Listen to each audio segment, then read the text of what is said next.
Thank you for coming out to our presentation of IT metrics and communicating the value of IT. It is my pleasure to introduce Dr. Ron Yanosky. Ron is head of research for EAB. I'll turn it over to you. Thanks. Well, good afternoon, everyone. How many of you have heard of EAB? Well, that's pretty good. About half of you, I'd say. For those of you that haven't, EAB, which is our official name now, just EAB, but it actually stands for Education Advisory Board, is a research organization that researches best practices in higher education. So we help different units and functions of the university with big problems, big challenges that they're facing today. So we have research forums organized around those different functions, including academic affairs.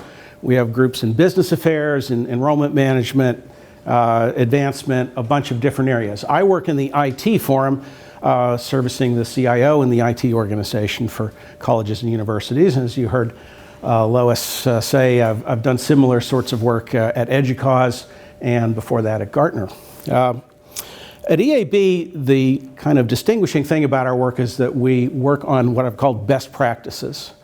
And that means that we pose a certain challenge or problem that our member units are dealing with, and then we go looking for institutions that are doing an especially interesting job or have figured out a way to address those problems. And so you'll see, as I go through this, I'll be talking about the ways that, on our topic today, different institutions are currently addressing the problem before us, which is IT performance management. Every year, in order to create a research agenda, we poll our members. We have over 200 institutions that belong to the IT forum. So we send out a survey to the CIOs, and we give them a list of things, and we say, what are the things that you would be really interested in seeing us do research on? This topic, IT performance management, came out at the top of our poll last year, or actually in 2018. Why is that? Why would IT organizations be particularly interested in this? This had never appeared up at the upper end of interest in previous polls that we had done before. So it was a little bit of a surprise to discover that measuring the performance of the IT organization is emerging as a top concern of CIOs and of a lot of the rest of the leadership in the IT organization.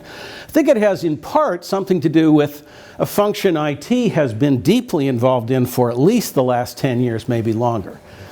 And that is measuring institutional performance. We all know that these are tough times in higher education.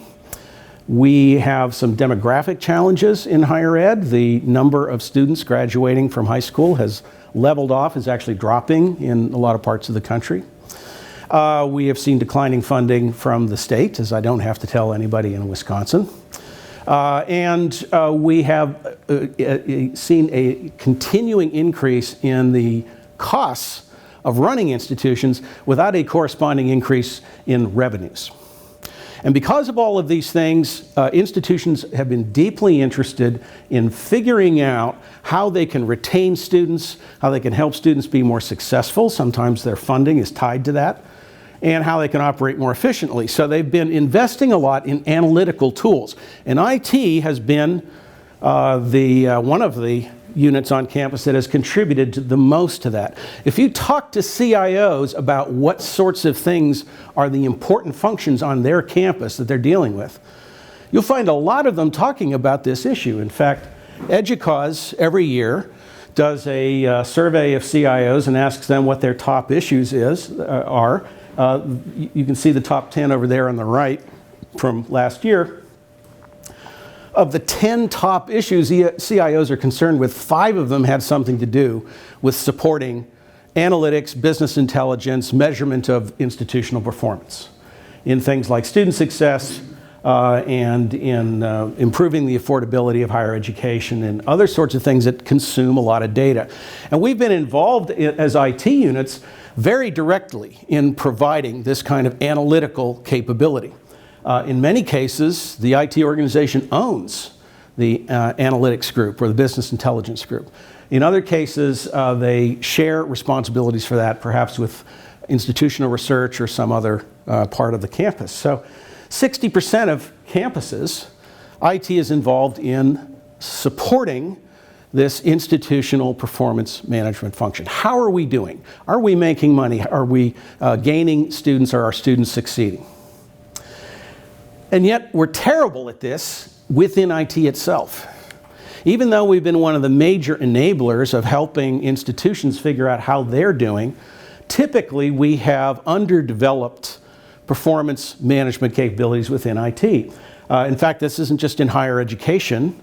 Only about a third of CIOs in all industries say that they have what they describe as a full view of all of the processes that they need to manage in IT. Even though about 8 out of 10 CIOs say that they wish they had that kind of function. And we actually have some good research on this from EAB specific to higher education. We have a tool that is available through the IT Forum that helps IT organizations assess how they're doing in the whole range of functions that IT does. Our instrument's called IT Functional Diagnostic, divides up IT into 29 different functional areas. And we ask the respondents to that, it's basically a survey, to assess their capabilities in 2 different ways: the maturity of practice in a given area and the importance of that area to the institution. And what we look for there is disparities between importance and maturity. If importance is really high, maturity is really low, that suggests that maybe that's an area we should be investing in. Now, I haven't labeled them all, but what you're seeing here is the mean results of all the 130 institutions that have taken our diagnostic, where the importance measure from 1 to 5, the mean is on the vertical axis and maturity is on the horizontal axis here. What I want to point out here is that of the 29 different functions that we ask about, IT performance management comes in with the lowest level of maturity of them all. There's actually one outlier over here, that's research support, but that's because half of the institutions that have answered this diagnostic don't have any research support. So it's kind of a false finding there. But we rate ourselves in IT, this is CIO response data, very low in our ability to measure our own performance. You'll also notice the decision support item, which is up there. I've also labeled that one. That's that analytics and business intelligence support function. It's the highest important thing, according to our respondents on campuses, has the highest mean level of importance, although it also has a relatively low degree of maturity. So the takeaway from this is that we in IT have rated our ability to measure our own performance pretty low, even relative to our rather low rating of the maturity of the institution in decision support. You'll also notice, though, that IT performance management doesn't stand out much in the importance rating. If it's very low in maturity, it's kind of in the middle or a little below the middle in terms of importance. And yet, when we did our topic poll last year, it came out as the most significant, the most important thing that CIOs wanted us to do. So one of the things we asked ourselves going into this project was, why, if we have historically not actually put a lot of resources into this, why is measuring IT's ability to do its job well has not been a priority for us in the past? Why are we suddenly hearing about this now as something that is a top concern of our members? Well, I think this has a lot to do with what's happening in IT broadly these days. We are undergoing, I probably don't have to tell you, a major change in computing paradigms. Computing is moving off premises. And the way that we have serviced the campus community for decades, really since the beginning of computing itself, was that we stood up a very elaborate and sophisticated infrastructure for computing, which we used as a platform for delivering enterprise services to the institution. And we had a monopoly on that for a long time. We own the network. We have the enterprise-grade servers. We have the people that can make those expensive ERP applications run and work appropriately, and they're the ones that can keep them up to date. But we're moving into a world in which the people who consume information services can go directly to the source. They can go to software as a service, or for that matter, infrastructure as a service, and they can get direct access to those resources without IT's intervention. Now, there's all kinds of implications around this, and it is not a thing that is happening all at once, but it is a direction the computing is heading.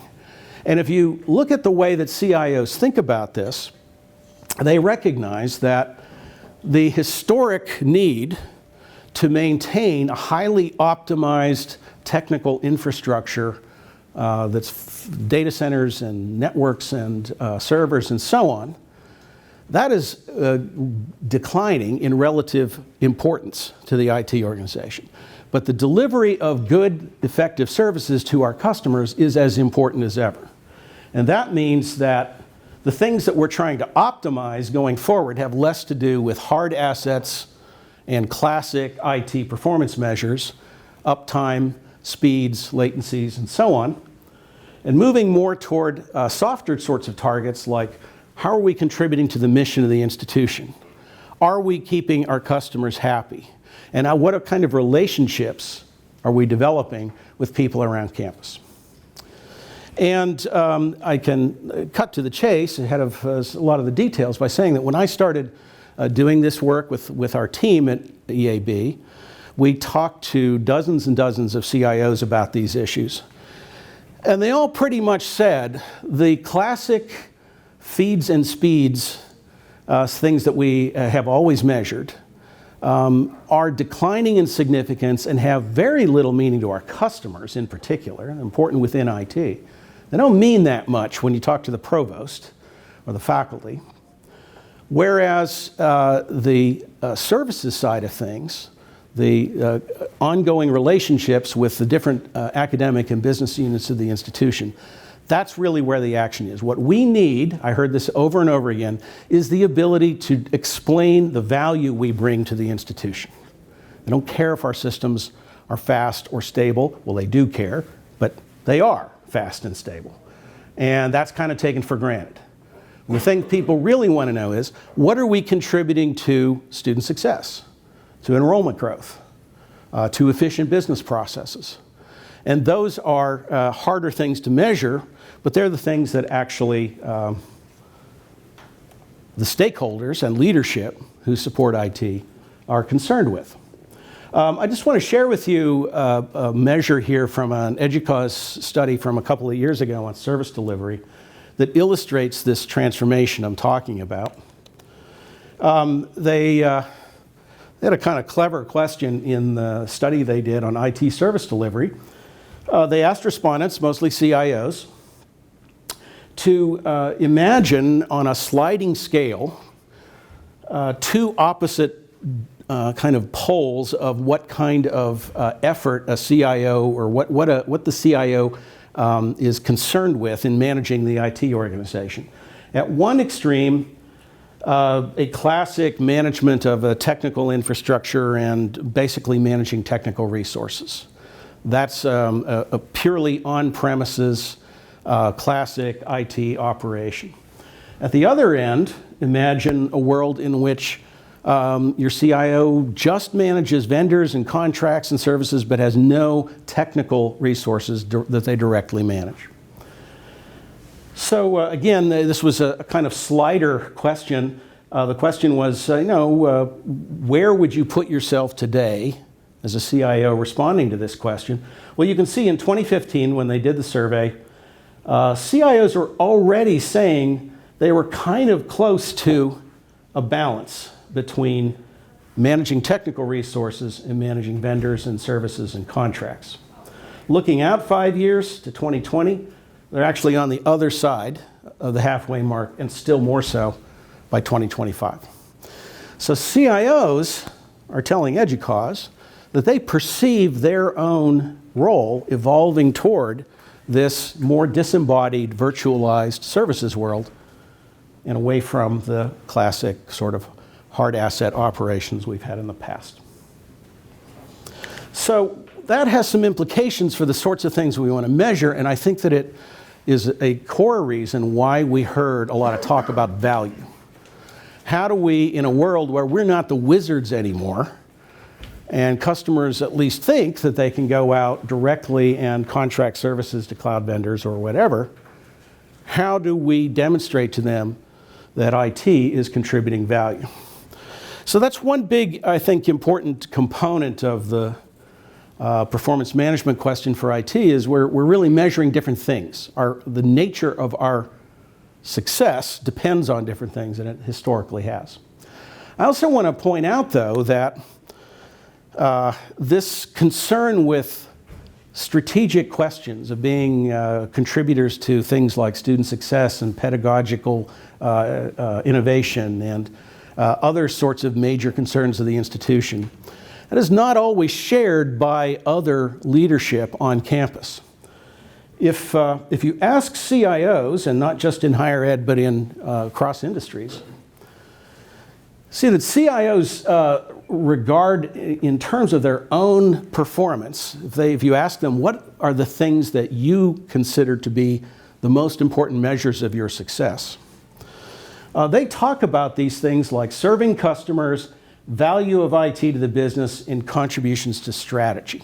It's a strategic view of the role of IT within an organization's ability to help the organization meet its big goals.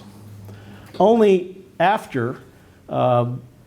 below those top measures do you start to see CIOs saying things like availability, uptime, and security are their preferred measures of their own success.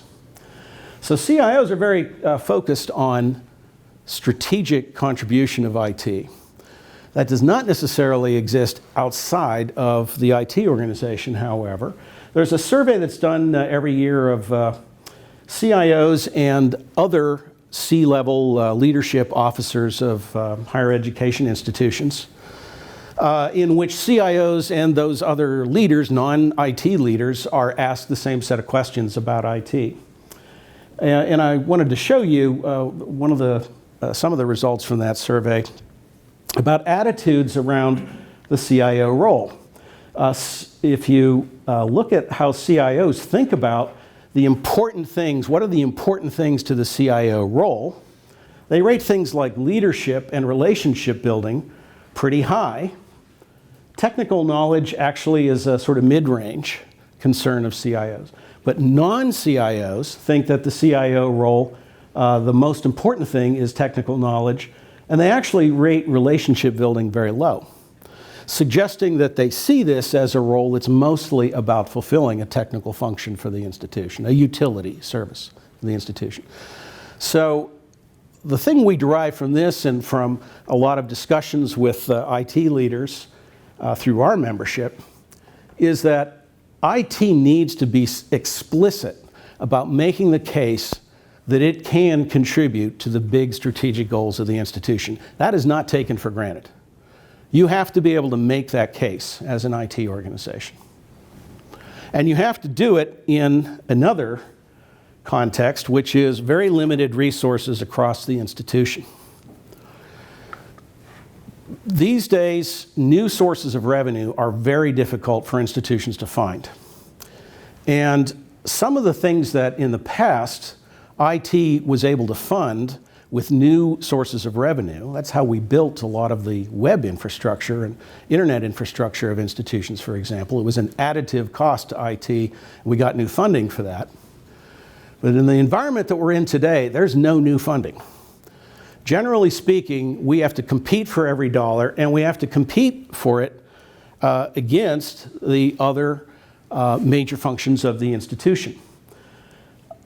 The Great Recession, so-called 2008, 2009, was 10 years ago.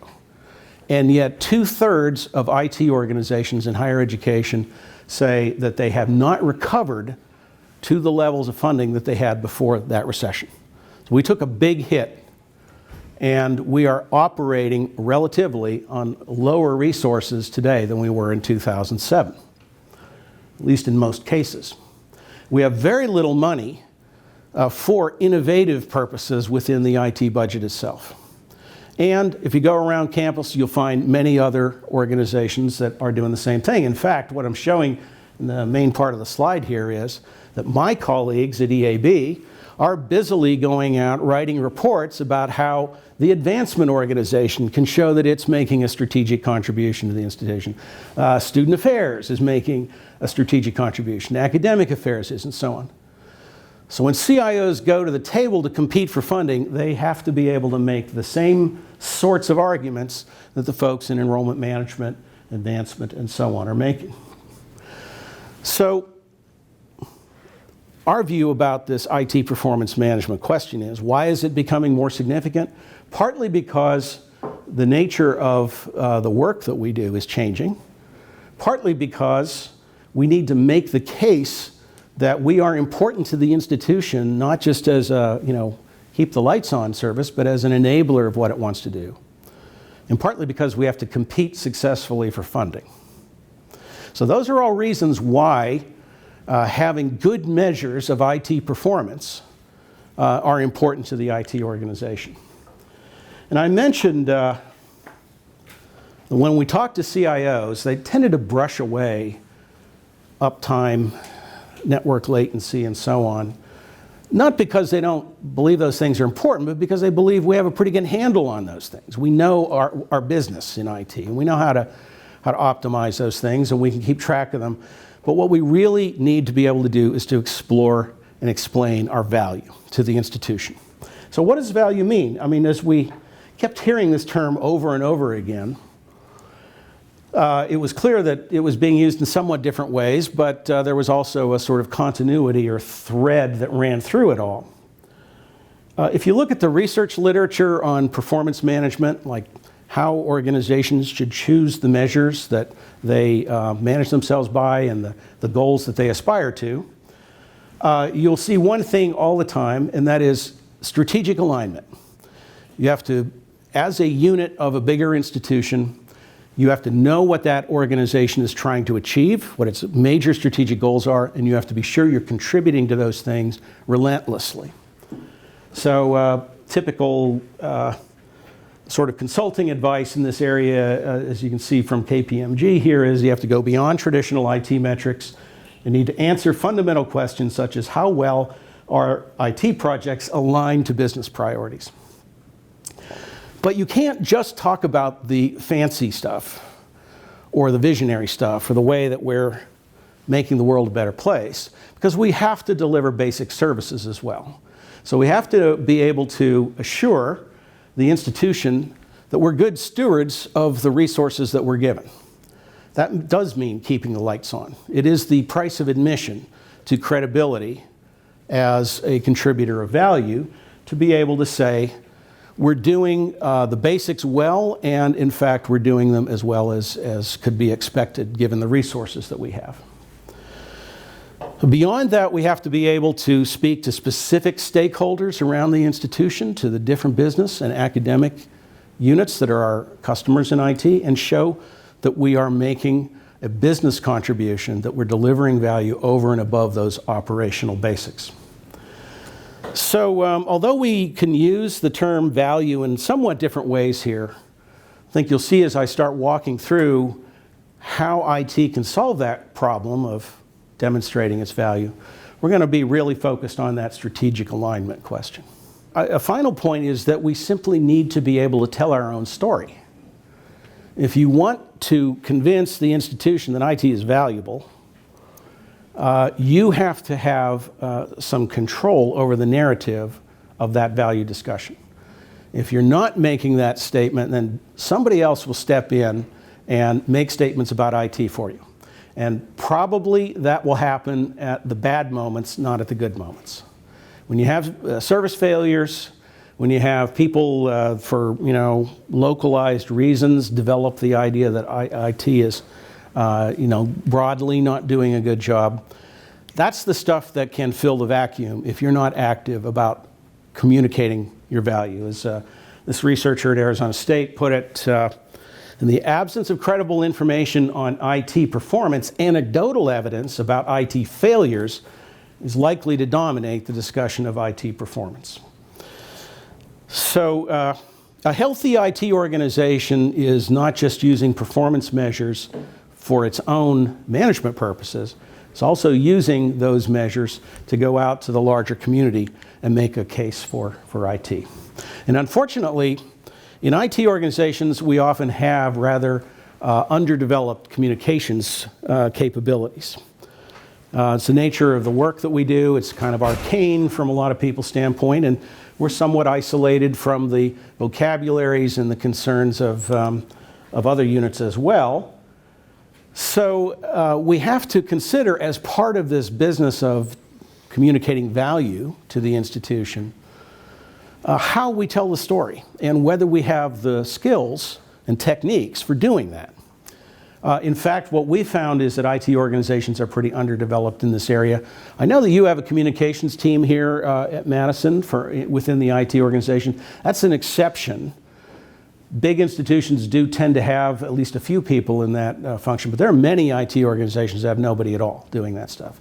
Or, to put it another way, it's the CIO's job. So if you're thinking about performance management and communication of value, you have to think about not only having a good story to tell, but how you're going to tell that story.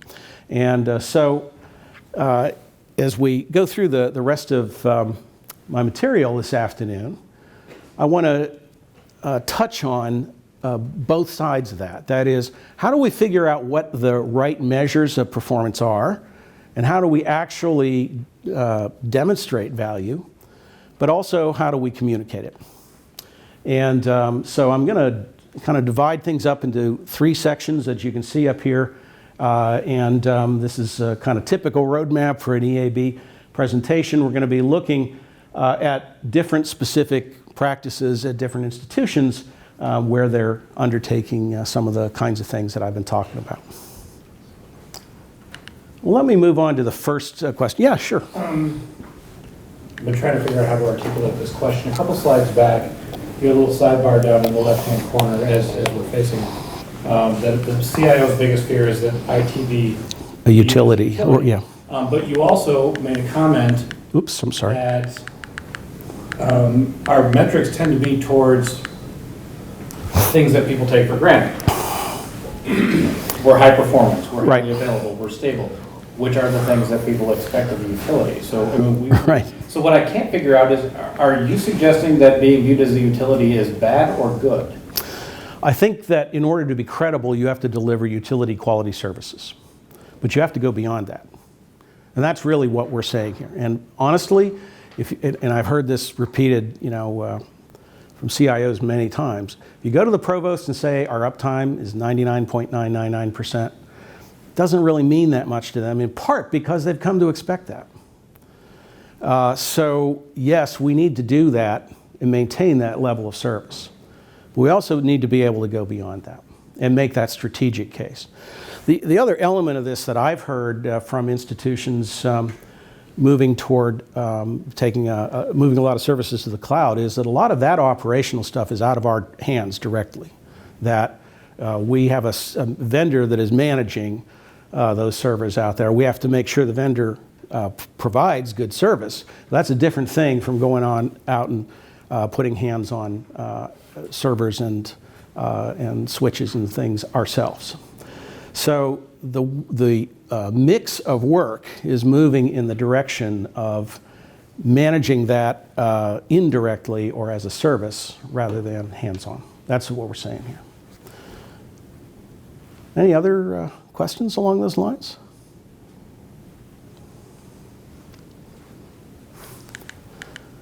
Well, let's then dig into kind of the question of how we might select metrics. What principles should we apply to that question? How that takes us towards fulfilling some of these questions of demonstrating value that I've been talking about here. We have no shortage of metrics in IT. This is by the nature of our operations, we throw off a lot of metrics. In fact, we have a large abundance of numbers that come out of often automated, easily captured numbers about our operations. So certainly no shortage of things to choose from. The question is, what are the really important ones? What are the ones that really show us whether we're doing a good job? And what are the ones that will be meaningful to somebody outside of IT or somebody without, a very direct hands-on operational control of a particular process? Well, if you look at the research literature on these issues, what you'll see again and again is this question of strategic alignment. You want to make sure that you are choosing metrics that show your support for and progress toward major strategic objectives. We have a resource at EAB for IT strategic planning. It's called the IT Strategic Planning Center of Excellence. It's on our website. And we step through the process of creating an IT strategic plan. I borrowed a slide from some of that material to just kind of illustrate the point that at the highest level of setting goals are the goals that the institution has set for itself. We want enrollment to grow. We want students to succeed better. And hopefully there will be some measurable objectives in there saying by how much and how we will measure things. The job of a support organization like IT is to understand those big institutional goals and translate them into the goals that IT needs to set in order to support them. That's what IT strategic planning is all about. We have a process in our materials that's called a goals cascade, and it's basically that business of taking those high-level institutional goals and determining what IT needs to do to support them. Just to explain our vocabulary in this, which is pretty standard, goals are pretty broad outcomes. They're a state that you wish to achieve, and it's a thing that IT needs to do in order to support the institution. Goals are fairly high level and are broken up into a set of more specific and discrete and measurable objectives that have certain characteristics that you see listed there, above all being specific, measurable, and time-bound. So do you see IT organizations going through a process like this to set their high-level goals and to figure out which metrics will measure progress towards those? Well, we went looking for this in cross higher education, and we knew that there were a couple of models that are out there in the commercial world for doing exactly that kind of process. One of them is a thing called, thanks Lois, one of them is a thing called a balanced scorecard. Anybody come across balanced scorecards? Maybe business classes or things like that. Ever work at an institute, higher education institution that uses a balanced scorecard? No, and in fact, very few do. Balanced scorecards are basically a performance measurement tool that typically organizations use to look at the major areas of activity within the institution and see how well they're doing. The balanced scorecard was originally developed for companies to measure performance in areas outside of financial performance, because there was an argument that financials were given too much weight in assessing the overall performance of the organization. Well, we didn't find a lot of balanced scorecards in use in higher education, but we did find one institution that uses them. And I wanted to talk about what they do and what their process is, just by way of illustrating how that might work. And that's Drake University. They're a private institution in Iowa, tuition dependent, liberal arts college. Drake has a president who is very keen on performance management. Drake is facing a lot of the same issues that I was talking about at the beginning of the talk today. Enrollment growth, revenue growth is very important to the survival of the institution. So the president has introduced across the institution a thing called a continuous improvement plan. And it uses a balanced scorecard that is used across the institution to assess unit performance. At Drake, what they do is they divide up the areas of performance into 4 areas they call commitments. And you can see them, I've blocked them out here on the slide. The 4 big things that the institution is committed to is teaching and learning, what they call reflection, which is their term for being data-driven and being analytical. Execution, that's the operational excellence of the institution. And stewardship, which is basically the financial performance of the university.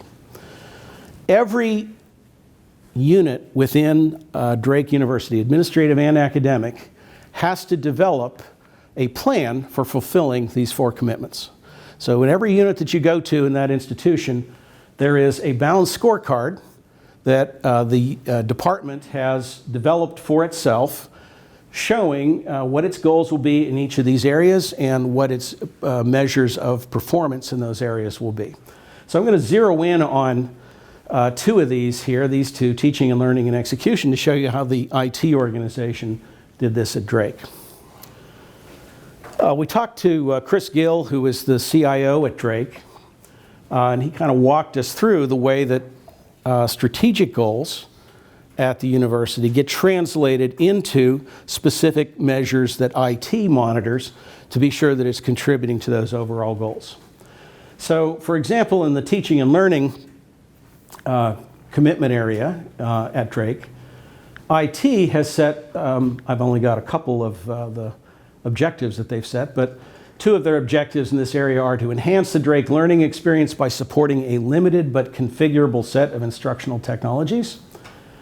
And then you can see they have a set of measures that they've identified to show the degree to which they're satisfying that objective. Another one is tech literacy. The institution wants to ensure that everybody, students, faculty, and staff, all are gaining tech literacy skills.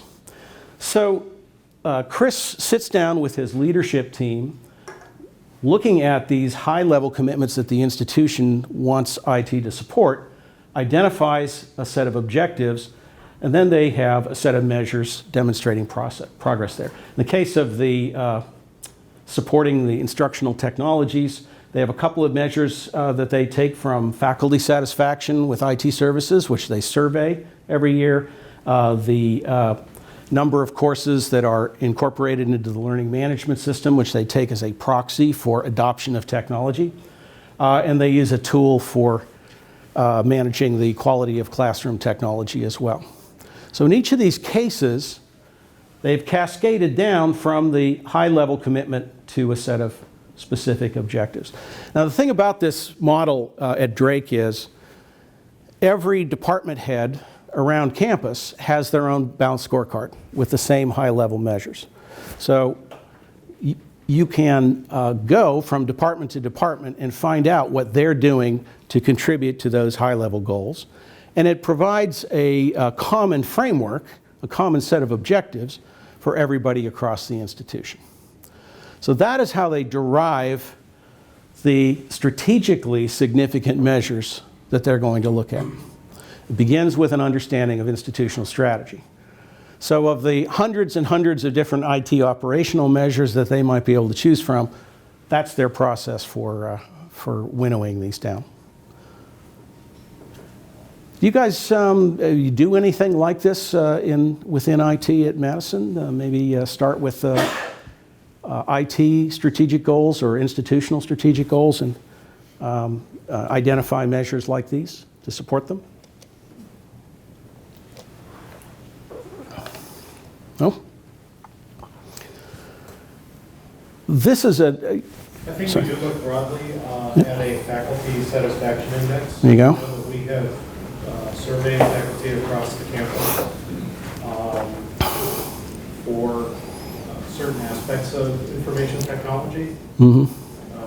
So that's one thing that we're doing, or that we have done in the past. And I think we're going to talk a little bit later about customer satisfaction measures. I think those are particularly valuable things to measure because they are a great indicator of how you're doing in the eyes of your customers instead of how you think you're doing. So that is one thing, and actually what they do at Drake is, besides an overall, are you satisfied overall with IT services, a question that they ask their faculty in that survey, they also build an index from a number of more detailed questions, and they basically take the mean of that satisfaction, and they use that as one of their key performance indicators. So if anything fluctuates, starts to go downhill in that measure, they start to unpack that and see where that index measure is in decline. One of the things that Chris mentioned about this is some of these things are things that would be actually difficult to measure directly.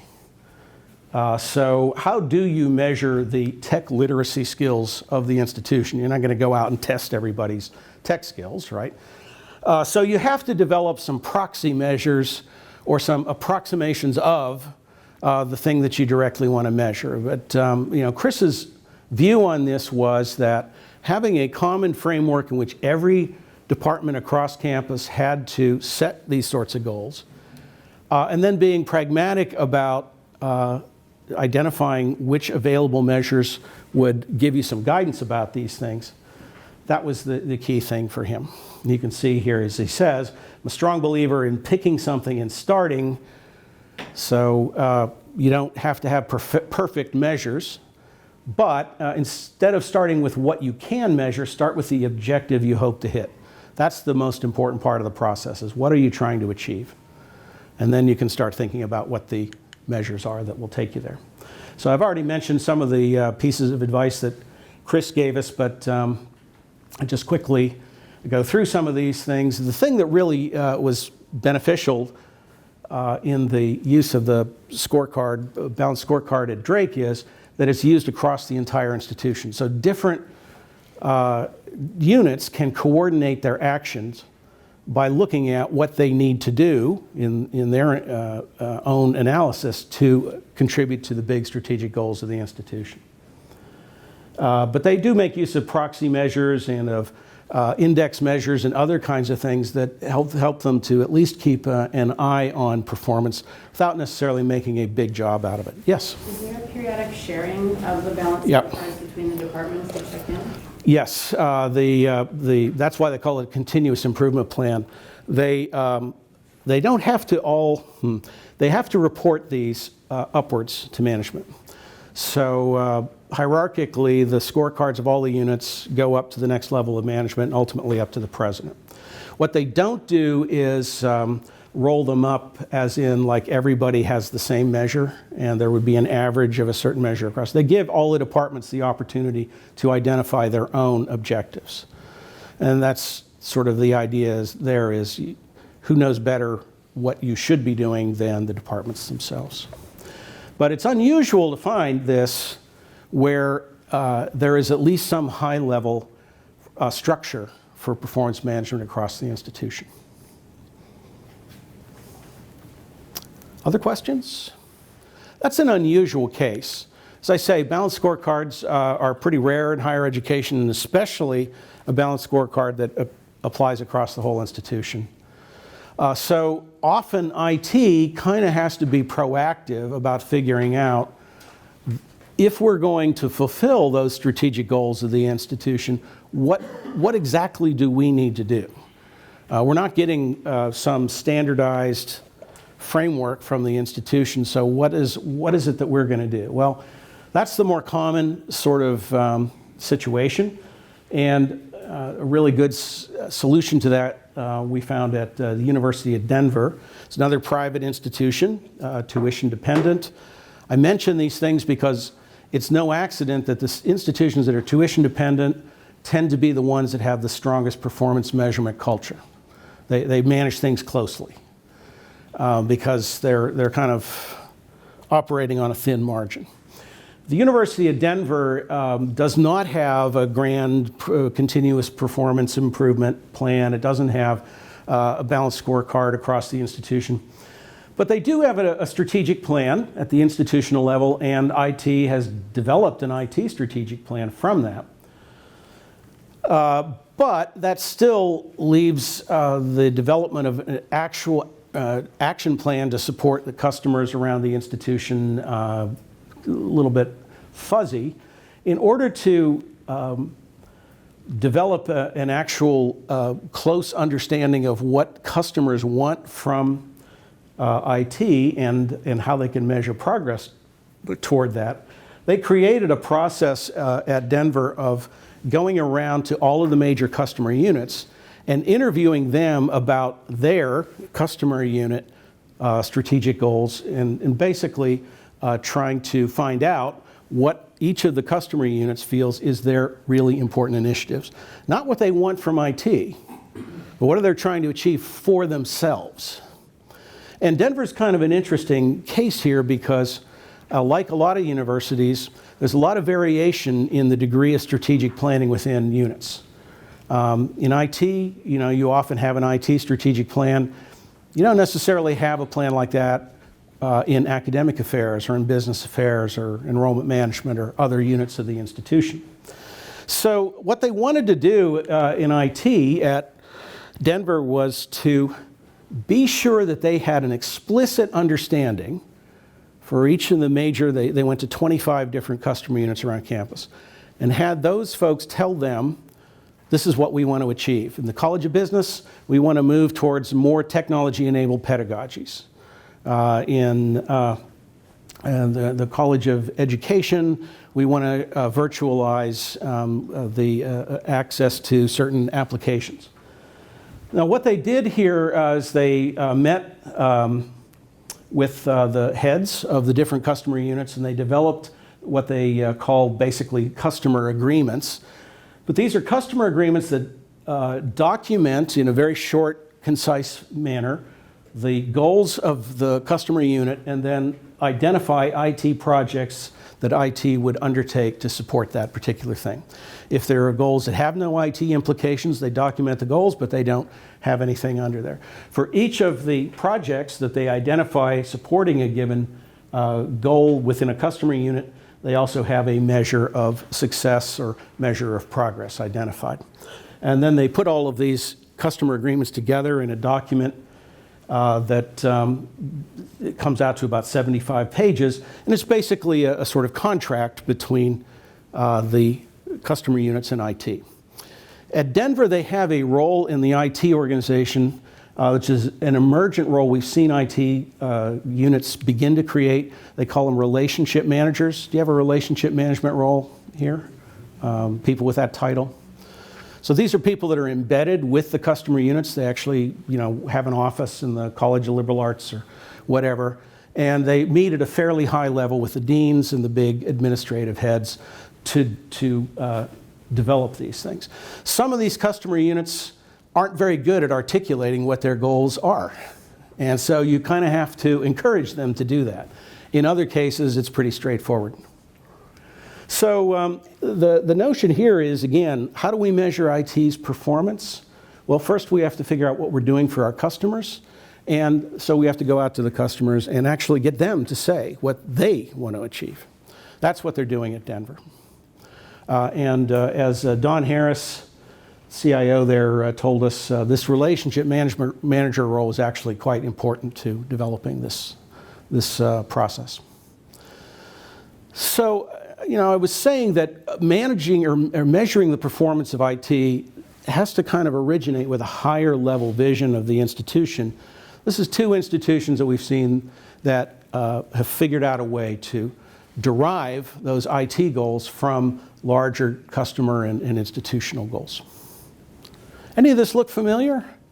You do contracts or documented agreements with customer units that look sort of like these? We'll do SLAs.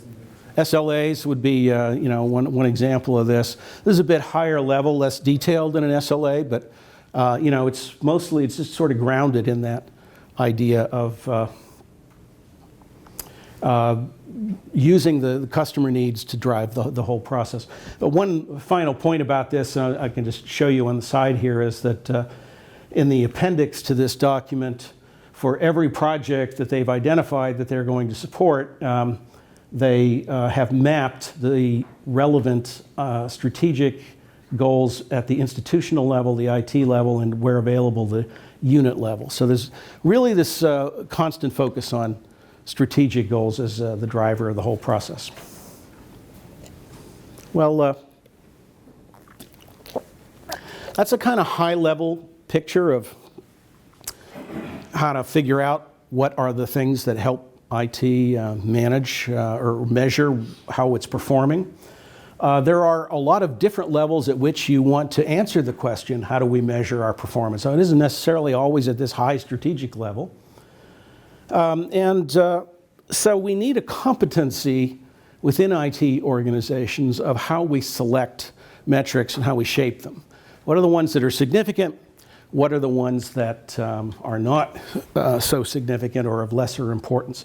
I just want to point out one institution that we talked to that has actually built a job role around this function. It's the University of Nevada, Reno, where they actually have a full-time metrics and measurement director as part of the IT organization. And this person's job is to go to the different levels or different units of IT and develop a measurement regime appropriate to that unit. And one of the reasons that they have this role defined this way is to ensure that there's not perverse incentives or conflicts of interest between different units' performance measurements. If you have conflicting goals in which one unit's success means another unit's failure, if you poorly structured those measures, you're going to wind up with a poorer performing organization, and you're going to have kind of perverse incentives built in.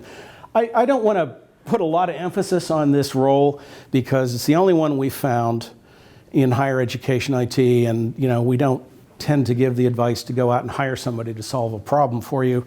Adding another FTE is usually not an easy thing for organizations to do, but I just want to point out that this is a thing, this is a function that has to happen within IT organizations, not necessarily one person's job. More commonly, this is part of the management role at a given institution. But they're trying to make it really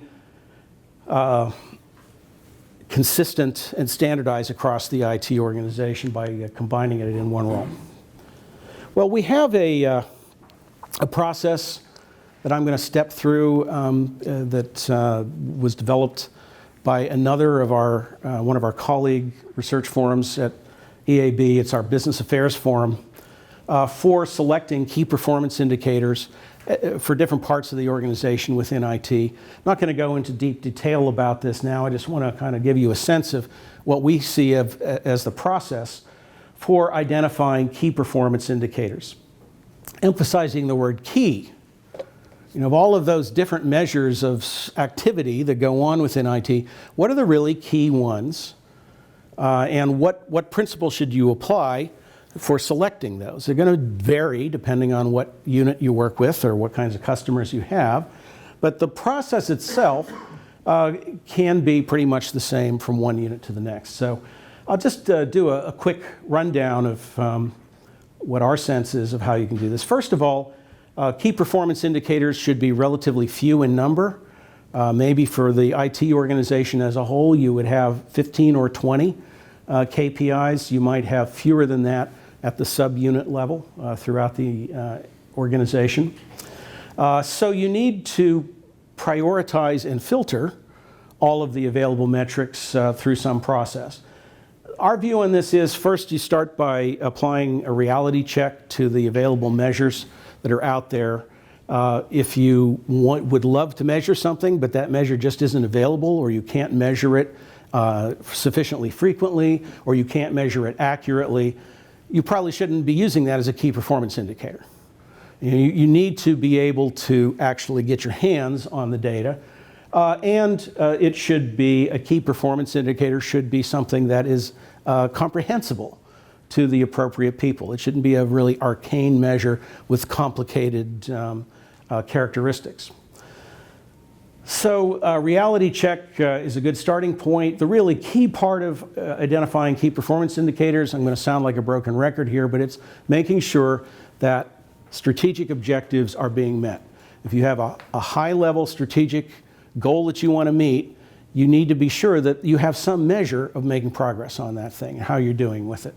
You can't have objectives that have no measures. So you want to make sure that wherever you have set objectives, you know that you have appropriate measures for them. Just the remainder of this is if you're developing a regime of key performance indicators, you want to make sure that all the important areas are covered. You haven't left some without any measures. Likewise, you want to make sure that you're not over-measuring certain areas and using more measures than you really need to account for their progress. And the final point would be simply that the key performance indicators you use are going to change over time. They are not eternal. Different circumstances, especially budget circumstances or new initiatives at the top of the institution may mean that your key performance indicators of yesteryear are not the ones you need today. Well, I'm just going to walk you through a few frameworks we have here on selection of KPIs. I mentioned a reality check.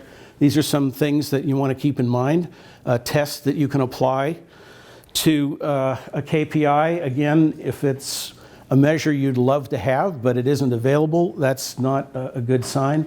And you don't want to make use of data that is of questionable reliability. So we have a little checklist here. You can see on this slide, I won't walk through it all, but it's just a set of questions that you could use to query any given candidate KPI.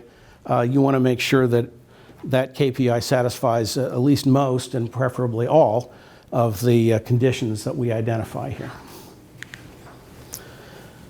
The next point, step 2, is that mapping to strategic goals.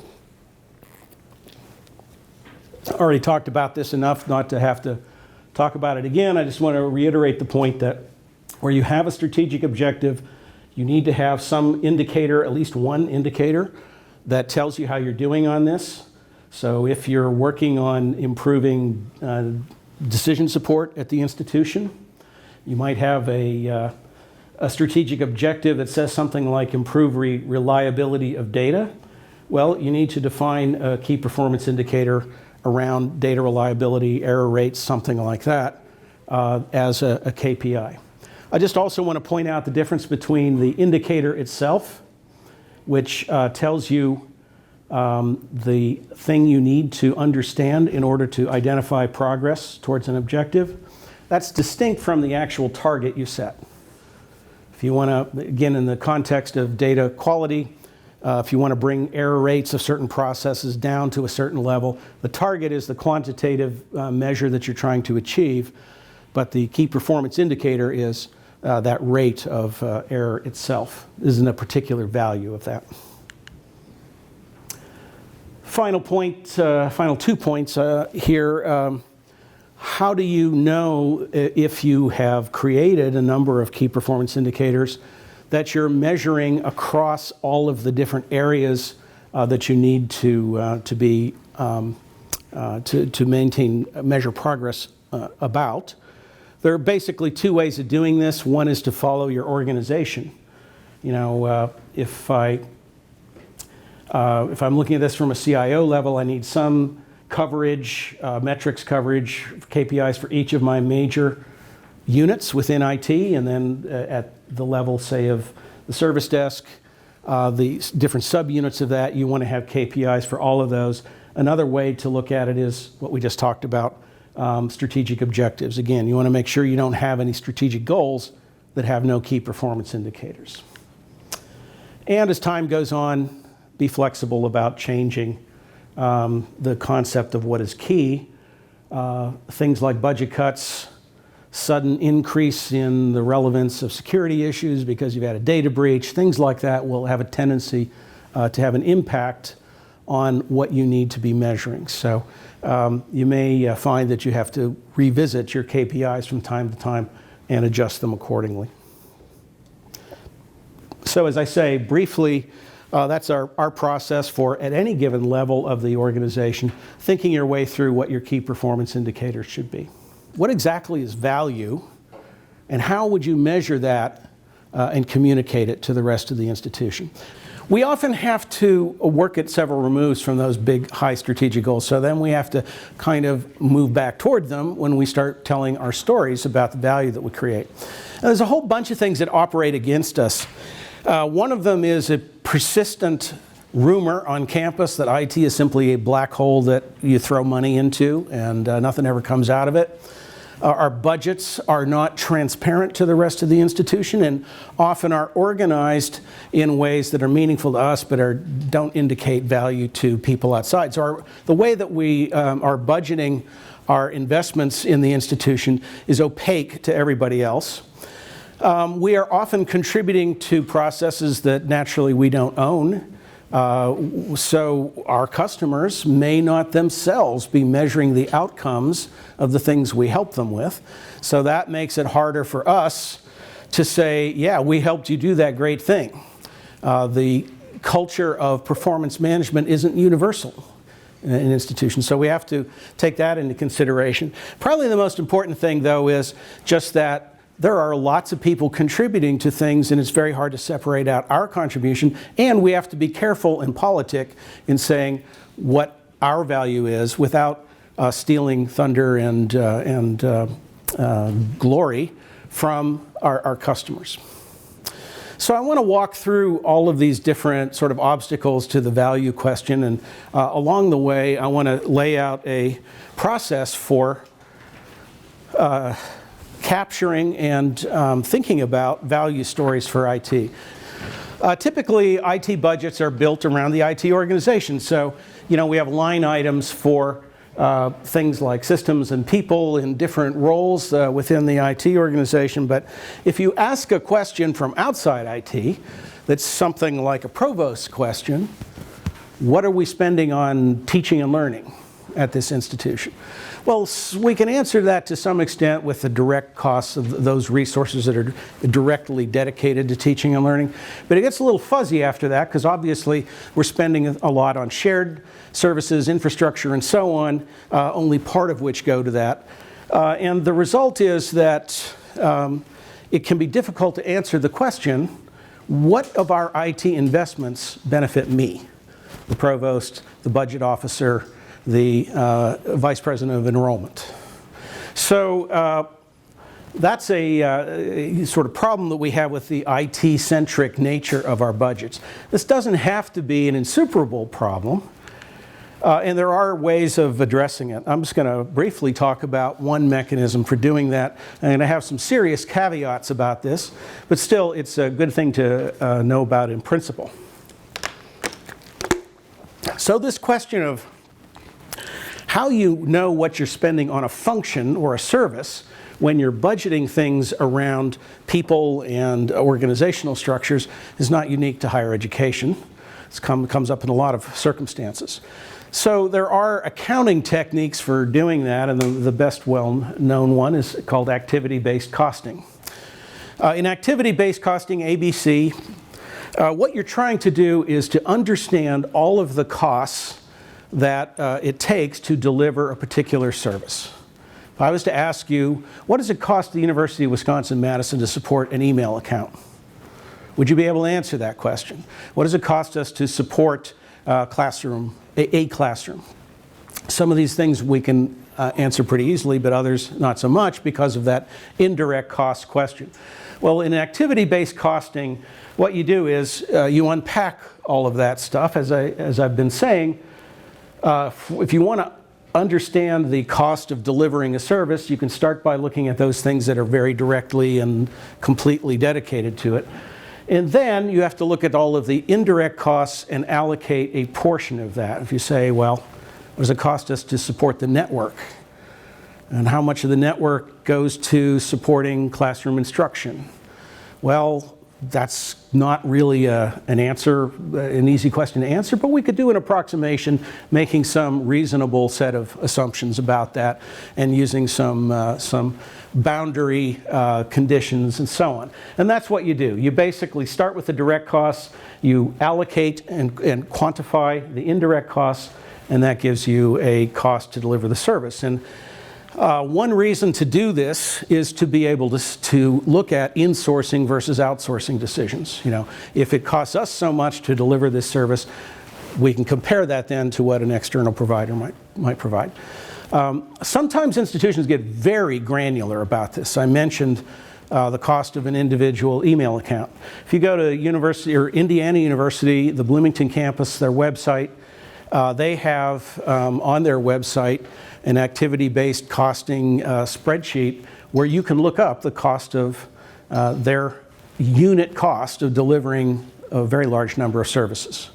And they've dedicated a great deal of effort to being able to do that. Now, as I say, one reason to do this costing is to make insourcing versus outsourcing decisions, but it also could be used to say, if it costs us per unit this much to deliver that service, and you are using X quantity of that service, we're spending that much money on serving you. So it's a way of saying we're making investments in IT on something that's of interest to you, if we can be that granular about the data. Activity-based costing is not common in higher ed. There's a subset of institutions that do it. I mentioned Indiana, which kind of pioneered the practice. There's actually a number of Big Ten institutions that do it. Illinois does it in some places. And in fact, we talked to one of the campuses, Illinois Chicago, where they implemented activity-based costing. I don't want to go into all of the details of this. Fundamentally, the reason that Chicago went to this activity-based costing is that their funding model for IT had formerly been based on telephony, long-distance charges and things like that. That was falling apart as a funding model.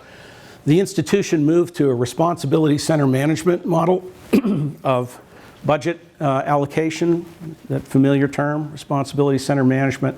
It's basically a budget model in an institution in which all of the revenues of the institution are allocated to the academic units based on their enrollments, how many students they teach. And then those units get taxed, so to speak, to support central administration and services like IT. So if you're at an RCM institution, the deans sort of stand on top of the budget, and the more students they teach, the more money they get. And then you have to make the case to the deans how much money they should give you to support the IT organization. And guess what? They're skeptical, right? They want you to justify whatever you're saying is the percentage of their revenue that should come to central administration. So in order to come up with a number, a support number of, under an RCM regime that the IT organization could charge, they went into activity-based costing to figure out what the cost was of delivering the service portfolio that they delivered, 38 different services. So you can see, this is a thing you can do. However, it's a very complex analytical problem. It turns out that to do this at a granular level is very labor intensive. You need finance resources. It took them almost 5 years to implement this at UIC. And they have a full-time finance person that does nothing else but keep up the activity-based costing cost model. So it's kind of resource heavy. I just wanted to mention it because it is one potential approach to being able to answer that question. Here's what we are spending on things that are of interest to you. If you're consuming a certain amount of some of these 38 services, we can tell you what it's costing to deliver that to you. I mention activity-based costing partly because although if you want to do it in the way that they did at Chicago, UIC, it's expensive, but you could probably do an approximation, a kind of back-of-the-envelope estimation of this indirect costing in order to arrive at much the same kinds of numbers. So if somebody asks you, what are we spending to support teaching and learning at the institution, you could do a lightweight version of activity-based costing to come up with an answer to that question. Did they do a agency exercise against the agency exercise? That'd be fascinating. I never asked them that, but I will tell you, since I assume it's kind of part of the question is this really worth it? And frankly, most institutions conclude it is not. That the cost of doing this exceeds the value. On the other hand, some of the institutions we talk to that do it swear by this as a really great. Yeah, I see one FTE on there, but I don't don't think that's the actual cost. That's the ongoing cost. And the other thing that they did at UIC to make this work was time reporting for the entire IT organization, which is pretty much a non-starter at most institutions. I don't know if you guys, you do? Okay, well you're in the minority, but that's a good example of the kind of thing that you need to do in order to get to where you can do ABC in some fairly granular and reasonably precise way.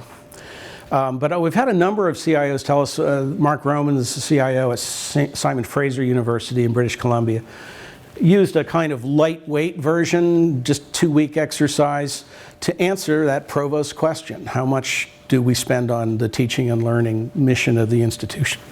So you could use the idea of indirect cost allocation to answer a question like that, even though you're not going to get a precise answer like they have here. Any other questions about this? Has anybody had experience working at an ABC institution? And what was your experience with it there? Well, it was not higher ed, it was corporate. Yeah. And it was essential to run the business because it's the only way to really understand profitability of new products and the products to retire, et cetera. It is much more common, and especially in manufacturing, which is where it came from originally. So, it's basically just a complex costing model for what it takes to make a product, but much softer measures of that kind of thing in higher education. So that's one thing, but even if you did that, okay, we're still talking about answering a question about inputs. How much are we spending on such and such a service? Well, if I'm a consumer of that service, that's interesting information. At least it dispels the idea that you're not spending anything on stuff that's relevant to me. But it's still saying, here's what we're spending to deliver a service. It isn't saying, here's the outcome of that, right? And what we really would like to be able to measure is how are we affecting the outcomes of those important things like enrollment management initiatives. Now, the problem with that kind of thing is that, as I started to mention earlier, we usually have a lot of partners in big initiatives. If you're trying to grow enrollment at an institution, IT could be very deeply involved in that by supporting analytics, by implementing a CRM system. On the other hand, there's lots of other moving parts to that, right? Marketing is involved. The faculty may be developing new programs or doing curriculum reform. There's all kinds of things that could go into generating enrollment growth. So if you do succeed in that enrollment initiative, it's kind of tough for IT to say, well, we accounted for 26.5% of that growth, So because we are one input among many, and we really don't want to make a social science experiment out of this measuring of value thing, we don't want to try to do a regression analysis and get too complicated with it, we need to think of a simple way to be able to measure value. Now, I told you when we were doing the interviews for this project, talking to dozens and dozens of CIOs, heard all the time about value. And we started asking CIOs, well, if you're struggling to demonstrate value, and that's your biggest concern, do you ever succeed at that? Are there stories you tell or value indicators that you have that are effective with the important leadership, the important stakeholders? And it turns out that most CIOs had a few of these stories in their pocket, but didn't necessarily have a general way of explaining how they got to them. I just want to give a few examples of some of the stories we came up with. These come from Florida International University. Robert Griot's the CIO there. They have a big student success initiative at FIU. It's well known that in the student success literature, attendance is key to academic performance. It turns out that attendance tends to be higher in classrooms where attendance is taken, but it's hard to take attendance. They implemented an automated attendance taking feature in certain classrooms around campus, which IT supported. And indeed, they were able to demonstrate not only that were attendance rates higher for classes in those classrooms than the same courses in non-equipped classrooms, but that students did better. They had higher student success. Talk about speaking directly to a strategic goal. You know, nobody in IT claimed, you know, grade point averages went up 0.2 because of what we did, but they could reasonably claim that we did a thing that helped you solve a problem related to the student success goal of the institution. Another big big strategic goal at FIU is improve the student experience, which is a kind of big, shapeless goal, but it's understood that one of those things is to make the institution less frustrating to deal with bureaucratically. Well, they have a student one-stop services center, one of these centers where students can get a whole bunch of administrative things done. But the problem with that center was demand for those services was very high at the beginning of the semester. So they had a lot of students coming in, registering, and then giving up because they were waiting a long time and they were walkaways. They wanted to drive down that walkaway rate. Well, IT implemented a queuing system that basically, once students registered, it uses a text message to tell them that the student service person can talk to them so they can go away and do something. They don't have to wait there. And they redesigned some of the advisor dashboards to basically make it faster to do the lookups necessary to address common student issues at the beginning of the semester. Those two things together, from year to year, fall to fall, they drove the walkaway rate down by almost half, 45% decrease. Again, you know, this is a thing that I think intuitively we recognize as an obvious contribution of value that IT is making to a defined strategic goal. I won't go into it in detail, but at the University of Nevada, Reno, Steve Smith, the CIO there, shared a story about how IT investment in a high-performance computing cluster resulted in faculty members being able to get grants that depended on access to those kinds of resources. They were able to quantify the grants that were received by faculty members using those resources is another way, and Reno is very explicitly trying to increase its research productivity and research profile as an R1. So again, it's pretty clear here what IT has done to contribute to a major institutional goal. So when we collected a bunch of these stories and we sort of asked ourselves, what are the characteristics of these stories that CIOs tell us were pretty effective in making the case for funding or in simply demonstrating that IT was doing something that people at the leadership table and out in the dean's world cared about? Well, again, I don't pretend that we can be extremely precise in putting dollar values or some kind of regression function on IT's contribution to outcomes. What we want to be looking for is heuristics. A heuristic is a sort of good enough measure. It's a measure that is sufficient to serve the aim that you are trying to achieve. From Wikipedia here, a heuristic is an approach to problem solving that employs a practical method, not guaranteed to be optimal, but instead sufficient for reaching an immediate goal. We want good enough value measures. And we want to avoid overselling them, but we want them to be effective. So in looking at how those value measures, what were the characteristics of these things, we developed a model looking at them that you see described here, which I'll describe from the bottom up.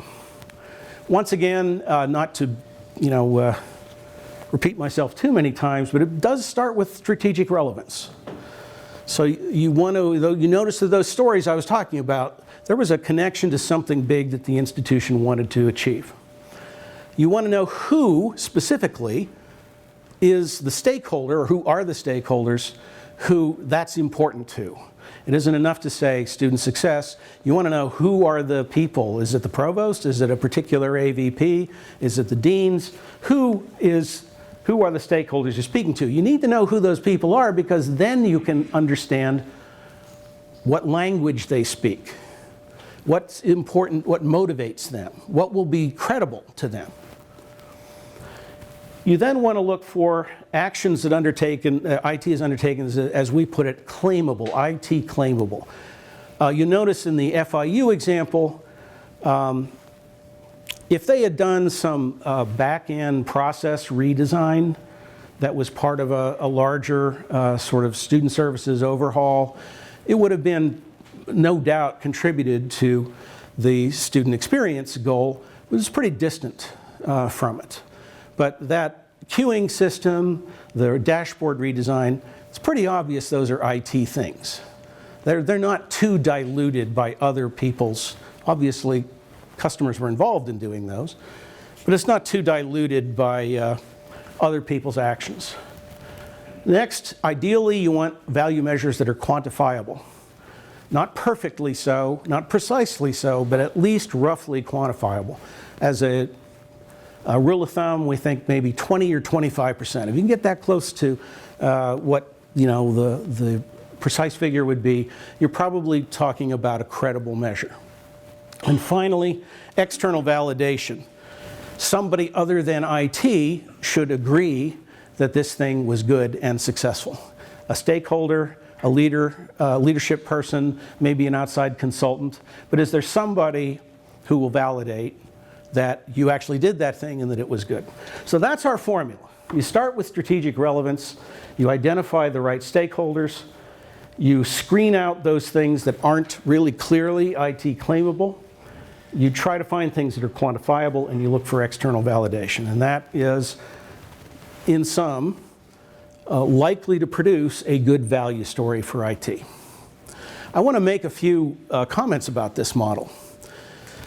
It favors certain kinds of IT activities over others. So if you're doing a discrete project that clearly addresses a particular customer need, project work probably is going to lend itself to this model. If you're doing background deep infrastructure improvements that affect a lot of people but are kind of invisible to your end users and are very distant from outcomes, this is going to be a tougher thing to do.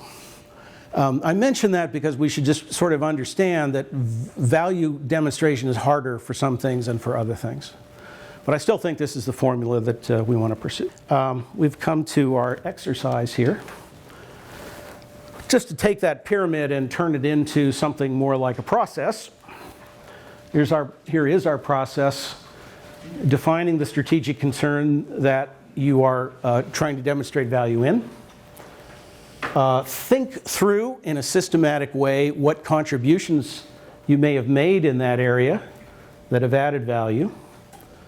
Looking at all of the claims that you might be able to come up with, which are the best ones, which are the most convincing ones, and throw out the stuff that doesn't meet certain criteria like quantifiability, for example. So, what I'd like to do next is, this is just a summary of our process here, but I'd like you to take your worksheet, and it will step you through what I just described on that previous slide. Think about stuff that's been done within your part of IT, within your IT unit, if you're in a non-central unit, where you can identify value. What we want to do here is sort of think through how you could generate some value stories from you and your team's work. So it will ask you to pick an area. It might be administrative, it might be teaching and learning, whatever. Item 3 here steps you through a set of questions and asks you, have you done something in that area that added a capability, that expanded access, maybe helped with revenues, which is always a big thing in institutions. If we sped something up, made it cheaper, etc. So I'd like you to work through this. The worksheet will also ask you to eliminate things that are not IT claimable or quantifiable. And the happy chatter that I'm hearing here, and the pens were scribbling before, not so much now. I'm going to guess that we're pretty much ready to start sharing. Anybody got an IT value story that you developed through this that you'd like to share with the group?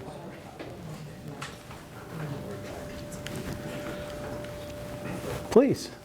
So a number of years ago, we were asked, in the operations department at the Central IT here, were asked by Steve, was it the Vice Chancellor of Research at the time, to stand up a technical environment that would meet the criteria of the Federal Information Security Management Act for storage of data that was covered by that act. Right. And we did that. And that gives you compliance with federal standard and presumably has an impact on research grants? Has an impact on research grants. The thing that instigated the request coming in was that the FSMA regulations changed. We were told with the specific objective of discouraging higher ed research into that. The UW made a decision to stay in it, and we were able to retain our researchers that were doing that work.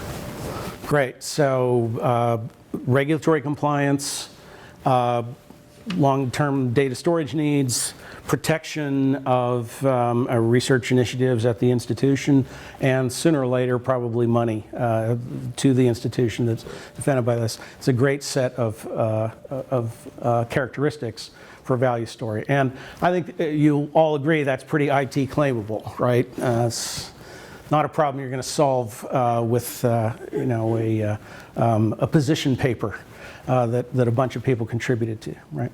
Great, thank you.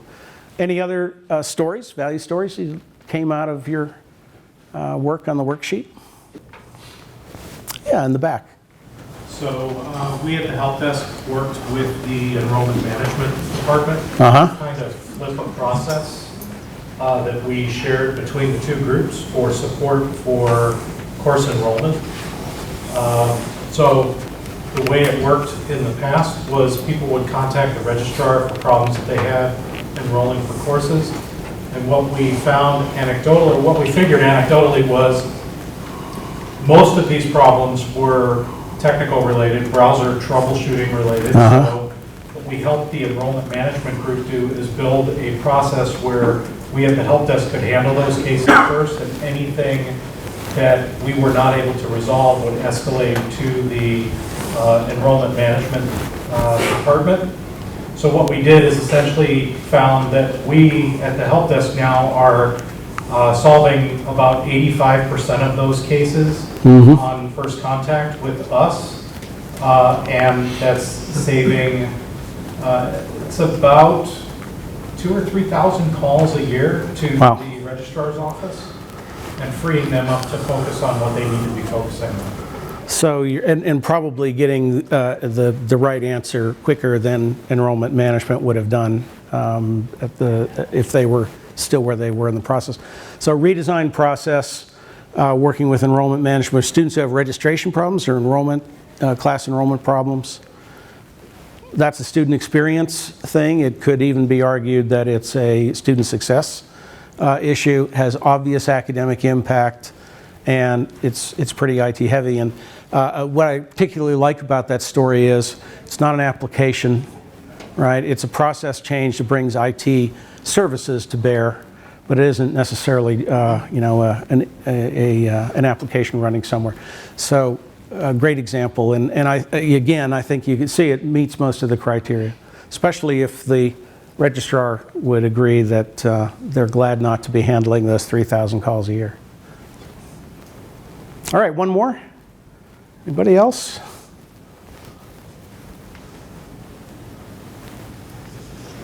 Steve, I'm gonna put the spotlight on you. You're my. That's kind of a low-hanging fruit one, but the need was really came from Lois about needing to offer training, reskilling, and upskilling for IT staff across campus to realize opportunities for agile, organizational change.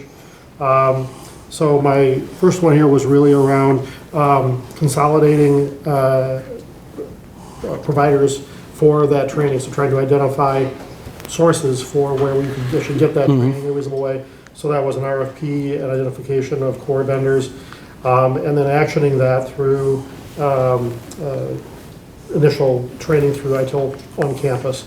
So right now in this stage, it was basically my indices of a success were just registrations and people showing up. So I think as the service matures, we'll look more for, are people applying those in their work settings and that sort of thing, but right now it's just awareness and attention. But again, it's an IT activity that's improving, processes around the institution, giving you new capabilities. It's creating a career path, and it's doing so really as an IT service. It's not an application or a piece of hardware, something like that. So, what I would suggest here is, you guys all know what you're working on, right?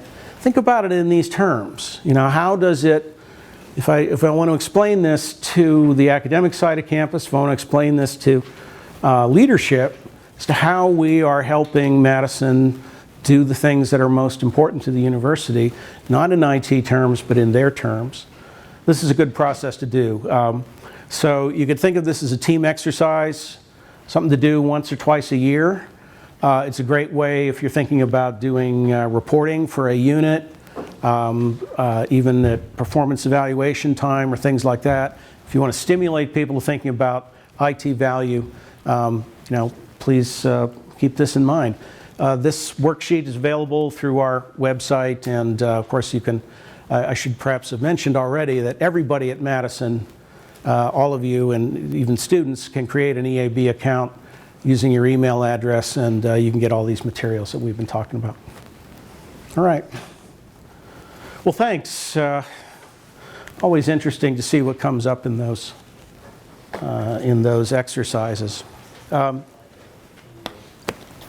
We've been talking about, in a way, generating heuristics of IT value by thinking about the value question in a structured way, and try to get around some of the complications of murky ownership of things and complex interactions that produce fuzzy outcomes. That's one way to think about IT value. I've got one final way to think about it, and that is just, are our customers happy? And it's an ultimate measure that combines a lot of complex things into the sort of ultimate question of whether our customers think they are seeing value and they are satisfied with the services that they get. And going to the customer for that kind of input, we think, is really important to performance management in higher ed. It's very interesting when we talk to IT organizations about the way they measure customer satisfaction. We found institutions all over the map. Some of them never measure it formally. They just sort of keep a finger to the wind sort of approach. Others do it religiously, annually, do customer satisfaction surveys. Of course, the help desk process often generates satisfaction measures as well. But we think that it's important to have a process for capturing this kind of information and for understanding how you can get the most out of it. In higher education, I know that I had the chance at lunch today to hear a little bit about your customer satisfaction survey process. So as I understand it, you do a homegrown survey here at Madison on an annual basis. Do you run it every year? Yes. Every other year? Every year. At what time of year? Same time every year? Or? Basically, it's middle of the spring semester.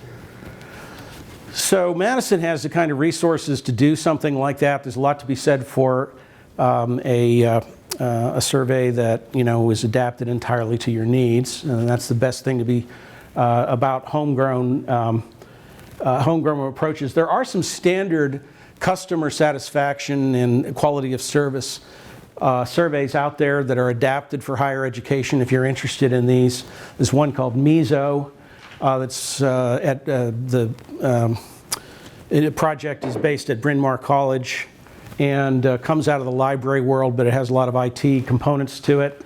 A lot of smaller institutions use that. Another one is TechQual Plus, came out of the University of Georgia, and is used also by a lot of institutions. The nice thing about these standardized instruments is you don't have to reinvent the wheel, and both of these organizations offer benchmarking against other participants in that particular survey. So if you're interested in comparing your results to those of peer institutions, you have a chance of doing that with these. And some of you are probably also familiar with eTrack, which is from EDUCAUSE, and it's their annual student attitudes towards technology survey. Every other year they also do a faculty survey component to that. Have you ever done eTrack here at Madison? It's been a while. Yeah. It's a good way, and it isn't necessarily a thing worth doing every year, but it's a good way to kind of test your student attitudes towards technology. It is not a customer satisfaction survey, but it's a way of kind of learning about how students in particular respond to it. The thing about surveys is everybody does them. We are living in an age of intense over-surveying, and in fact there's a large-scale global phenomenon of declining responsiveness to surveys. Survey response rates are going down across different mediums, across different channels of surveying, probably because there's just too many surveys going on. One institution in the UK, they counted up how many surveys they were asking their students to do every year, 25 surveys a year. One team of researchers looked into the way response rates are affected by the number of surveys. Students' response, the response rates to surveys of students dropped by 22% the second survey. So the first survey tends to get of the year tends to get the most response. Doesn't matter what the subject of the survey is, people really get tired of being surveyed. So survey exhaustion is an issue, and unfortunately that affects the validity of the results as well. So you need to be conscious of that. Some institutions have protocols for deciding who can survey students. Do you have something like that here? Do you have to go to the student affairs folks or something like that? No, you just run your own survey? There are some people on campus who would like to be the people that decide that.